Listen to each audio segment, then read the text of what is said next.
Right now, 3,800 meters below the North Atlantic, history is rewriting itself.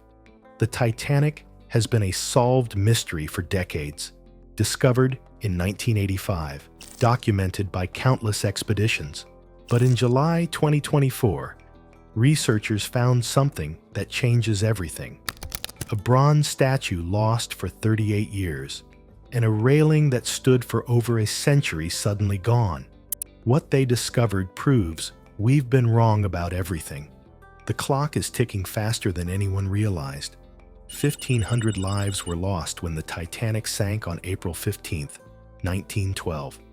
For 112 years since, we've studied the wreck and debated its meaning. This isn't archaeology. It's a gravesite, but it's also a historical archive, and we have an ethical responsibility to preserve what we can before it vanishes forever. Diana of Versailles, a 2-foot-tall bronze statue that once stood as the centerpiece of the first-class lounge, was photographed once in 1986. Then she disappeared. Her exact location remained unknown for 38 years. The bow railing, immortalized in James Cameron's 1997 film, has stood intact for over a century until now. Here's what's at stake. The artifacts we thought were stable are vanishing. The window for recovery is closing faster than we projected. This isn't about one statue or one section of railing. This is about the entire wreck on a countdown to disappearance. The question facing our generation is stark. Do we save what we can, or do we leave it undisturbed? The last expedition to the Titanic wreck site happened in 2010. 14 years passed before researchers returned. Why the gap? Bottom line, the technology wasn't ready. But in July 2024, everything changed. 2 Sea Innovation ROVs, remotely operated vehicles equipped with 65K resolution cameras, descended to the wreck site. They carried custom camera arrays built by Marine Imaging Technologies, multi-beam sonar from 3D at depth, LiDAR scanners, and hypermagnetometer sensors.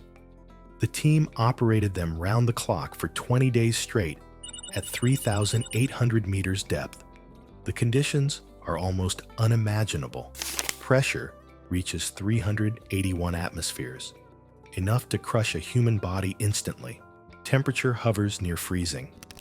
Visibility is less than 3 meters even, with high-powered ROV lights. And it's pitch black. What they captured was extraordinary.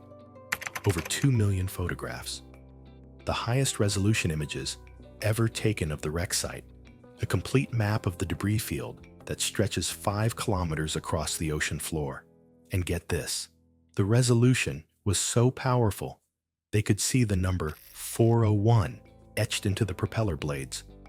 They spotted open steam valves in the boiler rooms, suggesting the crew was attempting to power emergency systems as the ship went down. Park Stevenson, a naval historian, put it this way: research is shifting from speculation to evidence-based science. What we've been documenting all these years was incomplete. The technology had finally caught up to reveal the truth. But what it revealed was shocking. The bow railing of the Titanic is one of the most photographed features of the wreck. You know the scene. Kate Winslet and Leonardo DiCaprio at the front of the ship, arms spread wide. That railing appeared in every expedition since 1986. It was there in 2010. When researchers conducted a scan in 2022, the railing remained intact. On July 29, 2024, day 13 of the expedition, the team approached the bow section. Here's where the story takes a turn. A 15-foot section on the port side was gone. The multi-beam sonar confirmed it. The section had collapsed as a single piece and now lay on the seafloor directly below. Somewhere between the 2022 scan and this expedition, within just 2 years, it had failed. Thomasina Ray, director of collections at RMS Titanic Inc., described the team's reaction. "It doesn't look like that anymore." They were shaken. The railing was removable by design, but nobody expected it to fail this soon. The rate of decay is faster than anyone projected. The most troubling part? If the railing can go in 2 years, what else is on the verge of collapse? Ray summed up the question. How long is Titanic going to be there? We just don't know. But we're watching it in real time. But here's where it gets complicated. While the team was documenting that loss, they were also searching for something that had been missing far longer. Diana of Versailles was a bronze statue, 2 feet tall, that stood on the mantelpiece in the first-class lounge, the most elegant room on the ship. When the ship broke apart on the surface, the lounge was torn open. Diana was ripped from her mantle and thrown into the debris field. She was photographed once in 1986, but her exact location was never documented. For 38 years, she remained lost. And get this, a research partner called Titanic, Honor and Glory spotted what they believed might be Diana in footage from an old dive. They passed along a rough search area to the expedition team. James Penka, a researcher with RMS Titanic Inc., led the search. Multiple excursions ventured out into the darkness. Many failed. Penka described it perfectly. It's like finding a needle in a haystack that's 2.5 miles underwater in pitch-black darkness.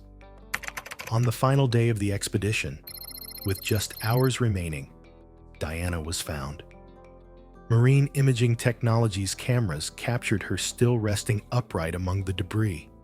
The bronze had survived 112 years at crushing depth. The 65K resolution revealed intricate details, the folds of her robes, the delicate features of her face that hadn't been seen in more than a century. The real kicker is what this proves. Artifacts can survive at extreme depth, but Diana has been sitting in pitch-black darkness for 112 years.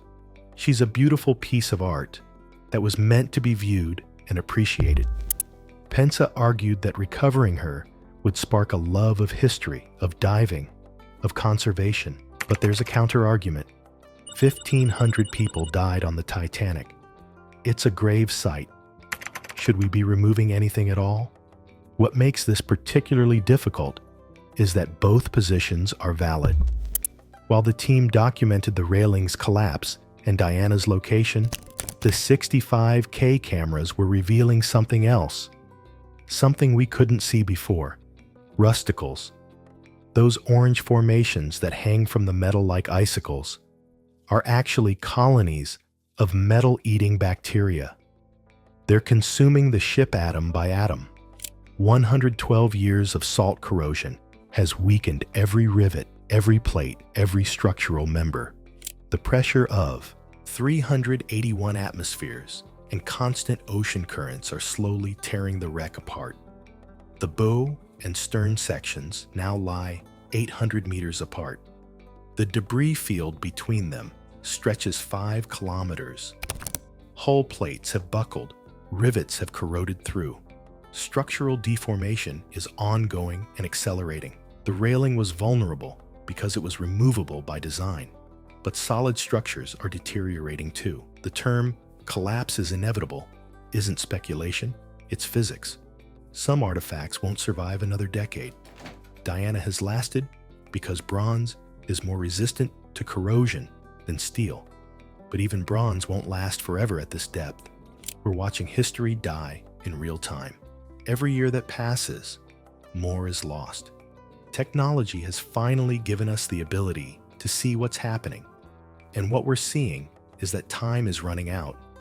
This brings us to the question that defines the entire preservation debate. Is the Titanic a grave site whose rest should not be disturbed? Or is it a historical archive that must be preserved before it's gone? Can it be both? Diana represents this tension perfectly. Penka said he could never leave her on the ocean floor. Others insist the wreck should remain untouched. RMS Titanic Inc. is the only entity with legal rights to recover artifacts. Since 1987, they've recovered 5,500 objects. Those artifacts have been seen by 30 million people in exhibitions worldwide. There is no easy answer. Every expedition strengthens our understanding, but also disturbs the site. The challenge is finding balance between preserving the legacy and maintaining respect. A 2025 expedition is already planned. Diana is at the top of the recovery list. The weight of that responsibility is enormous. Descendants of the victims are watching. Future generations are depending on the decisions we make right now. The bow railings collapse, and Diana's rediscovery happening in the same expedition isn't coincidence. It's the same story, told two ways. Time is running out. What survived for 112 years can vanish in 2. Diana proves that some artifacts can endure, but only if we act. The railing proves that nothing down there is permanent. For decades, we thought we had time. The story we told ourselves was that the Titanic would be there for generations. The 2024 expedition proved that story wrong. Every year we delay means permanent loss. This is about an entire wreck on a countdown to disappearance. 3,800 meters below the surface, history is vanishing. The technology finally arrived to show us what we couldn't see, but the clock is ticking faster than anyone realized. The question isn't if the Titanic will disappear. The question is what we choose to save before it does. The Titanic story isn't over. We're entering its final chapter. Diana was lost for 38 years and found with just hours to spare. The bow railing stood intact for over a century and collapsed within 2 years. Our technology advantage is temporary. Deterioration is permanent. What we document today may be gone tomorrow. The 2025 expedition will attempt to recover Diana. The debate will continue, but one truth is undeniable. We are in a race against time. The 65K imaging is creating a permanent digital record. Physical artifacts may vanish, but the knowledge they provide can be preserved. Questions remain. How long until the bow itself collapses? What other artifacts are we losing in areas we haven't documented yet? Will Diana be recovered, or will the decision be made to leave her where she rests? The ocean kept Diana hidden for 38 years. It took the railing in 2. History doesn't wait for us to decide what matters. It simply disappears. The only question is, what will we save before it's too late? What do you think? Should Diana be recovered or left on the ocean floor? What other Titanic mysteries do you want us to investigate? Let us know in the comments below. And subscribe for more discoveries that challenge everything we thought we knew.